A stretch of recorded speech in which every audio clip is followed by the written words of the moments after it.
Hey, it's Dustin with Parts Doctor, and today I'm going to show you how easy it is to replace this motor and pulley from this Whirlpool dryer. But this also applies to some other great manufacturer brands such as Kenmore, Maytag, Amana, and more. It might seem like a lot, but I'll show you step by step. You can do it, so let's jump into it.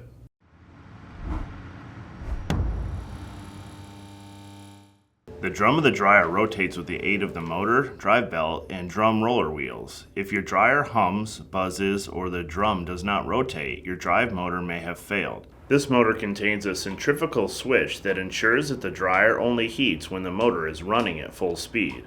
If this part of the motor fails, it can cause the dryer not to heat. This drive motor from PartsDoctor.com comes with a drive belt pulley on the end of the motor shaft. This part does not come with the plastic blower wheel that attaches to the rear of the motor shaft. We have found on some dryers that the blower wheel is very difficult or impossible to remove. Over time, the metals between the blower wheel and the motor shaft can bond together. If this happens, the blower wheel or drive motor may have to be cut to remove them. We recommend ordering a blower wheel with the motor at the same time, as they are both needed for a successful repair. If you need to purchase a drive motor for your Whirlpool dryer, you can check out our website, PartsDoctor.com, where we offer fast shipping and only sell manufacturer-approved genuine replacement parts for all major appliance brands. Tools needed for this repair: Phillips head screwdriver, flathead screwdriver, 7/16 open-end wrench, 5/16 nut driver or socket, locking pliers, putty knife, 3 2x4 blocks or something similar to hold the dryer drum up.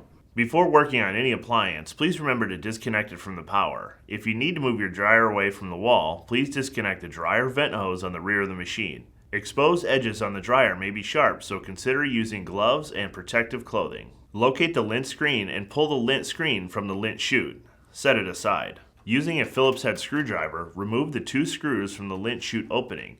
Be careful to not let them fall down the lint screen chute. On the top panel of the dryer, there are 2 clips roughly 2 inches from the edge of the dryer that hold the top panel in place. Using a putty knife, gently press the clip in to release the top panel of the dryer. While you're pressing on the clip, gently pull up on the top panel so you know when it's released. Repeat on the opposite side until the top is released from both clips. Once the top is free, the top panel of the dryer can be safely opened and secure. It is important that you do not flip the top all the way open, as you can damage the metal tabs or wiring harness. The metal tabs holding the top panel are not designed or strong enough to hold the panel on their own.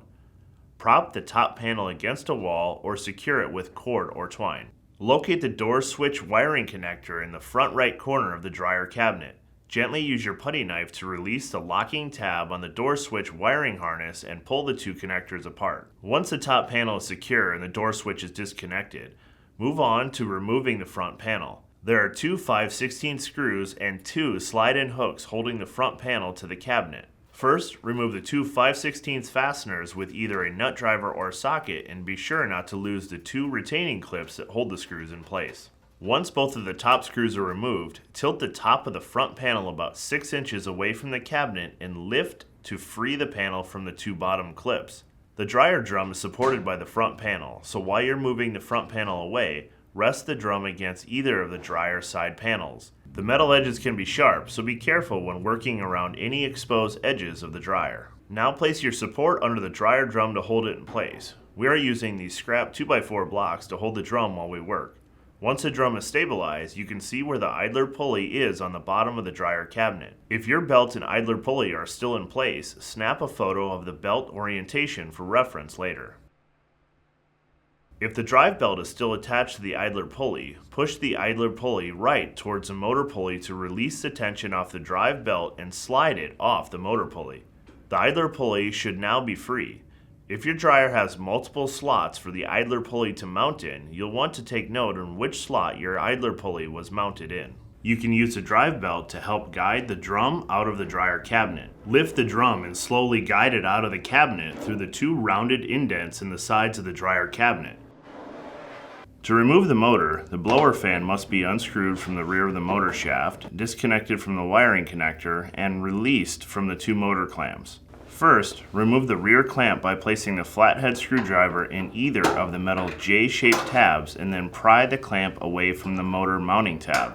This can be tricky, but using a wider flathead screwdriver can make it easier. Set the clamp aside.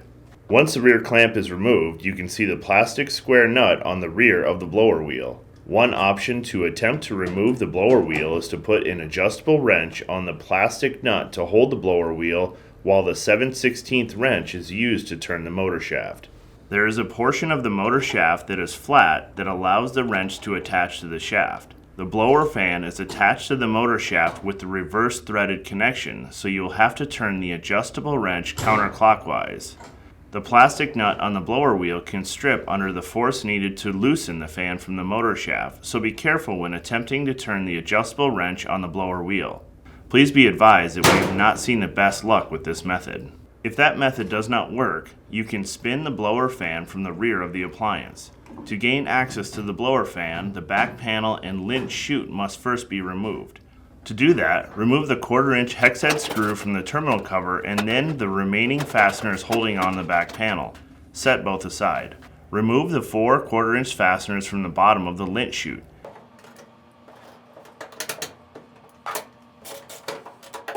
Carefully slide the lint chute out to expose the blower fan.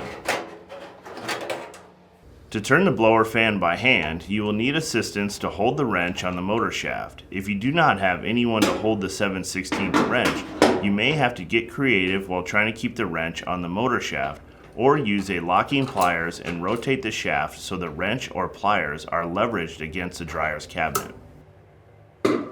While the wrench or pliers are on the motor shaft, move to the rear of the machine to attempt to rotate the blower fan blade. Please remember that this blower fan blade is attached to the motor shaft with reverse threads. Use 2 hands to grab opposite sides of the fan blade and firmly turn the blade clockwise until it loosens. You may want to wear protective gloves, as some of the metal edges around the blower fan housing can be sharp.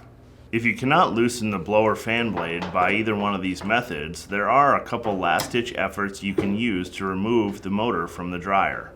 If the square nut on the rear of the blower housing has become stripped, you can attempt to attach a locking pliers to the rounded nut and use the 7/16 wrench to turn the motor shaft.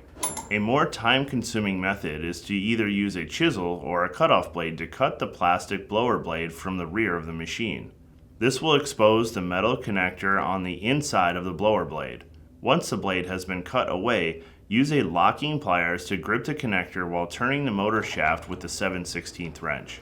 Another removal method requires a reciprocating saw with a fine-tooth metal cutting blade. Use the saw to cut the motor shaft between the motor and the back wall of the cabinet. We recommend at least a 9-inch blade for this job. With the same technique that you used on the rear clamp, use the flathead screwdriver to remove the front motor clamp with a gentle prying motion. Set the clip aside. There are 2 tabs that hold the wiring connector to the motor. Release each locking tab and pull the wiring connector away from the motor. Older model dryers will have wires connected to the motor via spade connectors. If your motor does not have a plastic electrical connector, use your camera to photograph the wires and the corresponding number they connect to before disconnecting the wires from the motor. Lift the motor out of the front bracket and slide the motor shaft from the blower housing to remove the motor from the dryer cabinet. If you need to purchase a new drive motor with Pulley, make sure you get a manufacturer certified replacement part like the ones we sell on our website, partsdoctor.com. We'll leave a link in the description below. Be sure to search for the model number from the tag on your dryer to get the correct part. While you might find a deal online, replacing these crucial parts with aftermarket knockoffs will have you doing this job again, and probably sooner than you would like. Before installing the new motor, compare the motor pulley on the new motor to the original. If your original motor pulley looks like either of these, you will need to follow the included instructions, as you may need to transfer the pulley from the original motor to the new motor. To install the drive motor, slide the motor shaft into the blower fan housing and attach the wiring connector.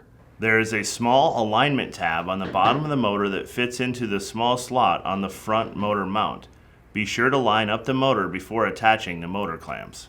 Due to the design of the plastic wiring harness, there is only one way to attach the wiring connector to the motor. If it doesn't seem to fit, check the orientation of the wiring connector. Be sure each tab at the end of the connector locks into place. If you have an older model dryer without the plastic connector, use the included installation instructions and your photos from removal to reattach the wires to the new motor's corresponding terminals. Secure the motor by placing the front clamp on the right mounting tab and press down on the left side with a loop until it clicks and locks in on the left side tab. If you cannot attach it by hand, you can place a flathead screwdriver in the J-shape end and slightly tap the back of the screwdriver to slide it over the tab. Reattach the blower wheel by slowly threading the blower wheel from the rear of the machine. Remember, this is reverse threaded, so turn the blower wheel counterclockwise by hand to prevent it from cross-threading. Once the wheel is on the shaft, you can spin it until the shaft starts to turn. Using one of the techniques from earlier, tighten the blower wheel. You do not need to over-tighten the blower wheel. Each time the drive motor starts, the reverse threads on the blower wheel stay tightened due to the rotation of the motor shaft. Attach the rear motor clamp by orientating the metal J-hooks closest to the motor. Slide one side of the clamp over the locking tab and use a flathead screwdriver to attach the other side over the locking tab. This may take some force, but you can tap the back of the screwdriver with your palm until the clip locks on. To install the dryer drum, situate the drum so the felt seal is facing the rear of the machine. Slide the drive belt over the drum.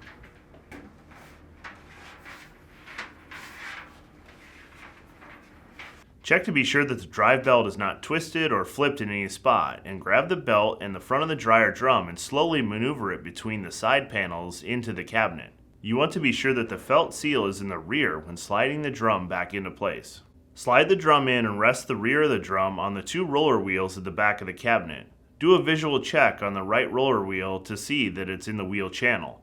While holding the drive belt, press your leg against the front of the dryer drum to hold it in place and slowly turn the drum to check that the felt seal is not folded between the drum and the back panel. Be sure to spin the drum one full rotation. Gently rest the drum on your 2x4 blocks and position the drive belt. Be sure that the black groove side is facing the drum and the fabric looking side is facing up. Locate the slots on the bottom of the dryer cabinet. Slide the left side of the bottom of the idler pulley into the leftmost slot at an angle and then the other tab on the idler pulley into the slot next to it.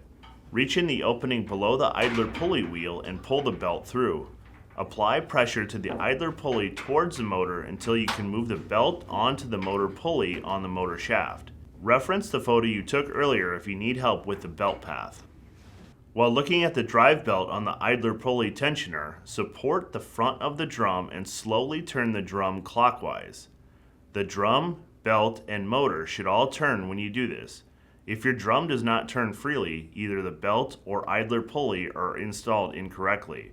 If there's an issue with the drum not spinning freely, do not proceed to install the front panel of the dryer. Remove the drive belt from the idler pulley and pull the drum out to find the problem before proceeding. If the drum, pulley, motor, and rollers are all spinning smoothly, move the front panel near and while carefully supporting the drum, remove the support blocks underneath it. While continuing to support the drum, move the front panel into place. Using your foot, slide the bottom of the front panel on the metal hooks near the bottom of the side walls of the cabinet. Apply gentle pressure to the bottom of each side of the front panel until each side slips on and down on the metal J-shaped hooks. While continuing to hold the front panel in place, carefully reach in to align the dryer drum to fit over the front drum seal while you push the front panel against the cabinet. While holding the front panel in place, be sure that the retention clips are in place and screw the two 5/16 fasteners with your nut driver or socket. Firmly tighten both sides. Reconnect the door switch wiring harness, being sure that the locking clip snaps back into place.